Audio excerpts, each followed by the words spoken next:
உள்ள தமிழர்கள் அனைவருக்கும் பள்ளமான பகுதிகளிலே விவசாயம் செய்து கொண்டிருந்த வீர தமிழர்களினுடைய குடும்பத்தினர் அனைவருக்கும் ஆடிப்பெருக்கு நல்வாழ்த்துக்களை தெரிவித்துக் கொள்கின்றேன். நாம் பாரத தேசம் இஸ்லாமிய படையெடுப்பிலே அடிமைப்பட்டிருந்தோம். கிறிஸ்துவ வெள்ளைக்காரர்களின் தேசம் அடிமைப்பட்டிருந்தது. அப்படி இந்த தேசம் அடிமைப்பட்டிருந்த பொழுது மராட்டிய மண்ணின் மைந்தர் தியாகி சுதந்திர போராட்டத்தின் முன்னோடி பாலகங்கா திலகரால் தூங்கப்பட்ட விநாயகர் சதுர்த்தி இந்த தேசத்தை ஒற்றுமைப்படுத்தியது. ஆதலால் மாண்புமிகு தமிழக முதல்வர் ஜோசப் விஜய் அவர்களுக்கு இந்த அதிரடிப்படை ஒரு வேண்டுகோளை வைக்கிறது.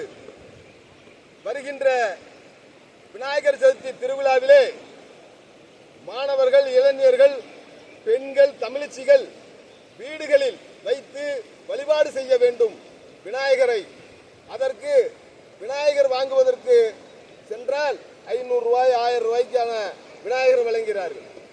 அது வாங்க முடியாத சூழலில் உள்ள கிராமத்து தமிழச்சிகள் அவர்களுக்காக தமிழக முதல்வர் அவர்கள் எங்களுடைய இந்து அறநிலைத்துறை கட்டுப்பாட்டில் உள்ள கோயில்களில் பல லட்சம் ஏக்கர் விவசாய நிலங்களும் மனைகளும் காலி மனை இடங்களை எல்லாம் அதிலே வரும் வருமானத்திலே எங்களுடைய முன்னோர்கள், எங்களுடைய தாத்தன் பாத்தன் எல்லாம் அந்த கோயில் வளர்ச்சிக்காக தானமாக கொடுத்த இடத்தை இப்பொழுது இந்து அறநிலைத்துறை என்கின்ற துறை கட்டுப்பாட்டில் வைத்து செய்து கொண்டிருக்கிறது.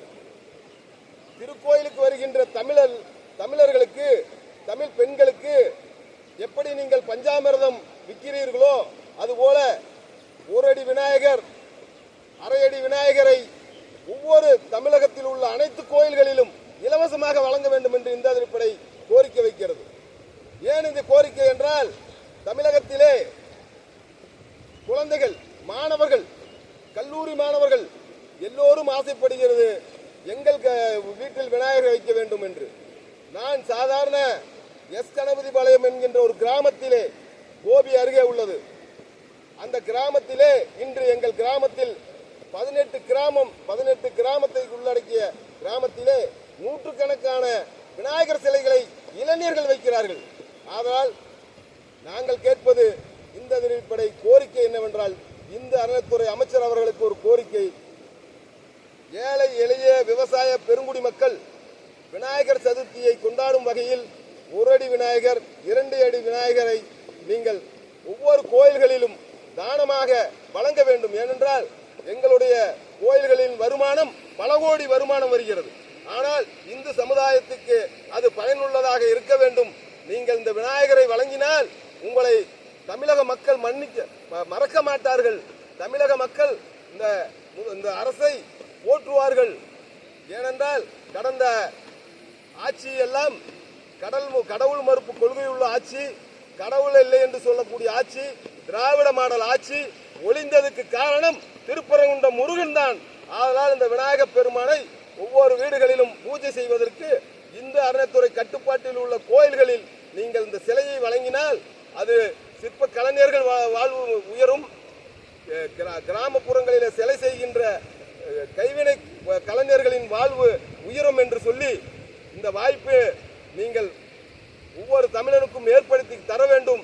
அதே போல நாளை இது சம்பந்தமாக தமிழக முதல்வர் அவர்கள் அலுவலகத்திலே மனு வழங்குகிறோம். அதே போல தமிழகத்திலே இப்ப புதிதாக இந்து ஆதீனங்களையும் மடாதிபதிகளையும் குருமார்களையும் தரக்குறைவாக பேசுவதை கண்டித்து தமிழ்நாடு காவல்துறை இயக்குனர் அவர்களிடத்திலே மனு வழங்குகிறோம். இந்த கர்நாடகக்கார காவேரியை தர மறுக்கிறான்.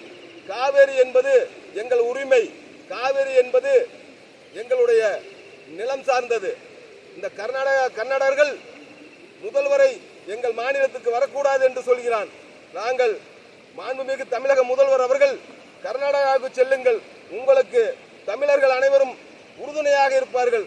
மேகதாது அணை கட்டுவதை உடனடியாக மத்திய அரசு தடுத்து நிறுத்த வேண்டும் என்று அன்போடு கேட்டுக்கொள்கிறேன். இந்த ஆடியோ பெருவிழாவிலே என்று இந்த அதிரடிப்படை சார்பிலே தெரிவித்துக் கொள்கிறோம். ஓம் நமச்சிவாய, முருகா போற்றி.